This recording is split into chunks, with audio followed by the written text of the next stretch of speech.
Hey YouTube, uh, I'm pulled off to the road or off to the side of the road. I just left doing the auto repair shop, but I wanted to come to y'all for our YouTube live time together. Get myself together. Um, so today I decided that I wanted to I wanted to testify. I wanted to give my testimony. Um, so I, you know, just to kind of share why coaching for me from the perspective of a coaching client. Um, I I have been I've had a private coach for about 8 months, and before coaching, I was in an interesting place.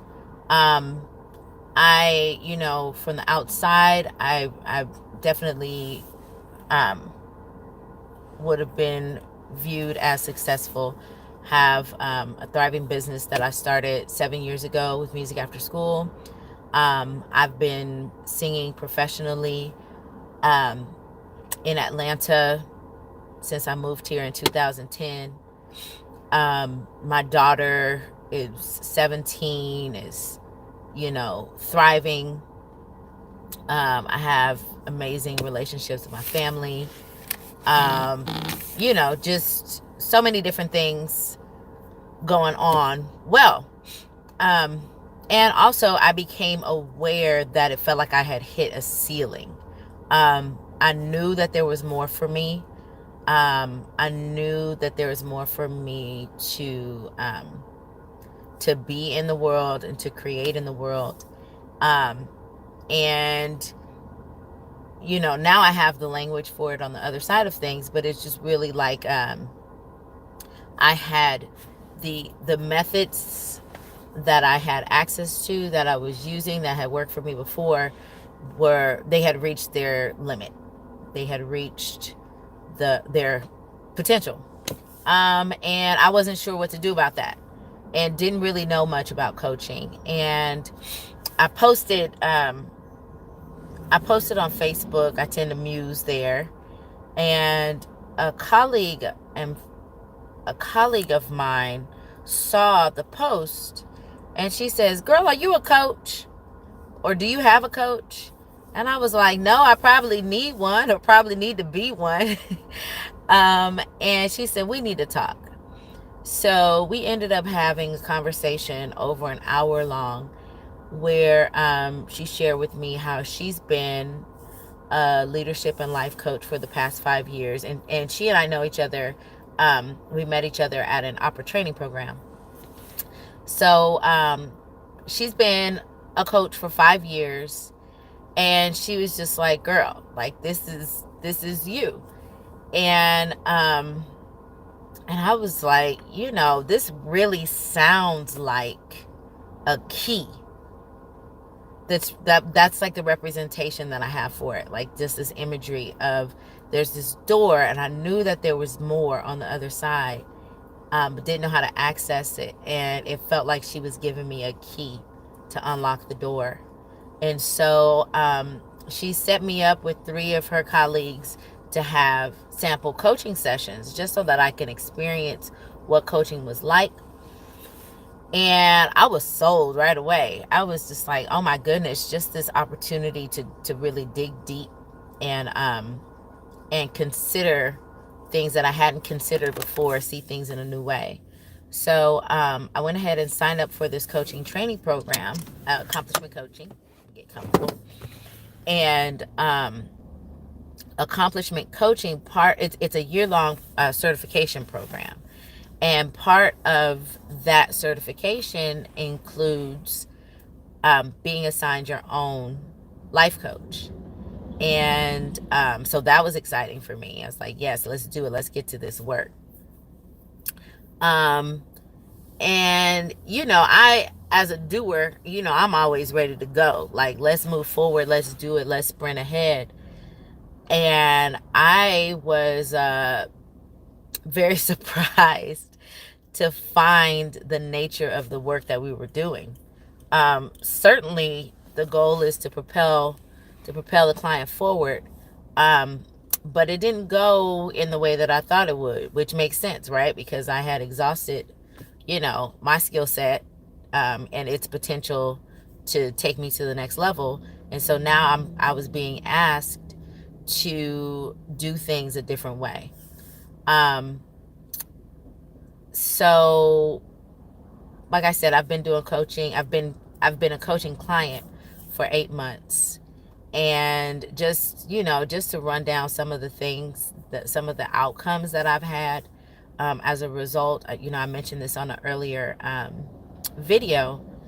I have, reconciled with a man that, we were married at age 19, got separated, and ultimately divorced, and have been divorced for 12 years. And through my coaching, I got to a place I was not looking to reconcile. We actually weren't even in a place where we were talking. Um, but he reached back out, and because of where I was with my coaching, being willing to really look at and face the anger, the hurt, um, my own perspective in the present, and also, in the past, and how it was still showing up. Um, the way I had viewed myself as being victimized by him, and just really willing to look at those things, and then getting to the place of willingness to say, I'll release it. I'll release it and I'll start fresh. And that didn't mean, okay, now we're reconciled. It just meant, okay, I'm willing to let go of the anger. I'm willing to let go of the feeling of being victimized. I'm willing to let go of the thought and the feeling that, I had been imposed upon, or my voice had been taken from me, and to embrace my power, and to embrace my essence, and my strength, and all of those things. And it's like, okay, if we start from this place, we have a conversation. And from that place of openness and willingness and empowerment, um, we found that we were kind of both in this place of maturity, of openness and willingness. And it has led to us being reconciled, and in a really nice place. Um, a place that's not just butterflies and warm hugs, um, but also just kind of the epitome of iron sharpening iron, reflecting back into each other, um, our best selves. So that's cool. I've also found myself recommitted to my singing career in a way that, again, from the outside, it looked like, hey, you're doing all of these things. You got all this stuff going on. I'm singing regularly.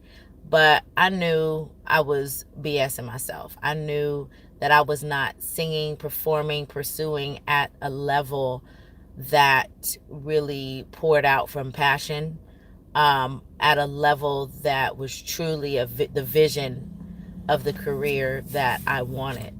And so I've tapped back into that in a way to where I am out there again, and went back in with a vocal coach, and ready to perform on a new level. My wellness, high blood pressure, as a result of lifestyle, as a result of the anxieties, as a result of the way I was doing things before, which was all about hustle, hustle, hustle. It's all on me. Got to make it happen. Got to make it happen now. And even just releasing that mentality has done wonders just for my mental wellness.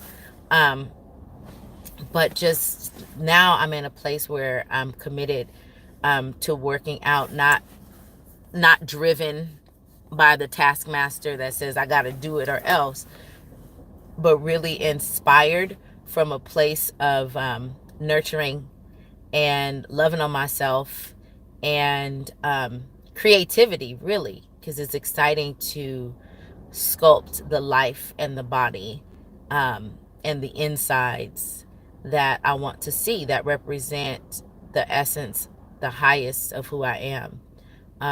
So, doing that, slimming and trimming, eating well, got my heart health up, my blood pressure is doing nicely for those of you who are concerned about that. Blood pressure levels are great. Just, I mean, my daughter and I are talking at a level that I have a daughter and she's 16. And again, from the outside, she's thriving, looking good, doing well. And also, it's like, yeah, it's not at the level that we know it can be. And so we're in this great place of candid, vulnerable communication, love and support, planning trips and doing things together. Um, I mean, there's so much, and that's not even talking about the shifts in my mindset and my approach to life.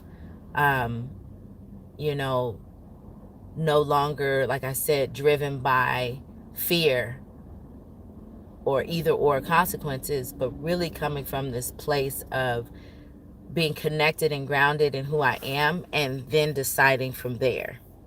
So if I am love, if I am creativity, if I am beauty, I appreciate those things and I create those things in the world and I take action that reflects those things and that will generate those things, rather than following or listening to or fearing the voices that say, I'm not good enough, I'm not worthy, I'm not dependable, um, I'm not prepared. I mean, these are all stories that I've combated and recognize and realize, like, I don't have to listen to those things because those things are not facts. Those things are interpretations. So yeah, this has been my experience as a coaching client. And as a coach, I have received feedback from my clients of much of the same. This openness and willingness to pursue things that were once stalled from fear, from just really not seeing how it was possible, from not thinking it was possible for them, to really pursuing and really getting those things that they wanted, that they know, digging deeper, going higher. So yeah, I just felt inspired to share my testimony around coaching and why I will always have a coach. I don't need one, but I love the support of having someone there who creates space for me to go deeper without judgment, who see past my blocks in a way that, is not clear for me. It's like having somebody cut my hair, right? Like, I can't see the back of my head. They can see the back of my head, and then they hold up the mirror for me so that I can see it.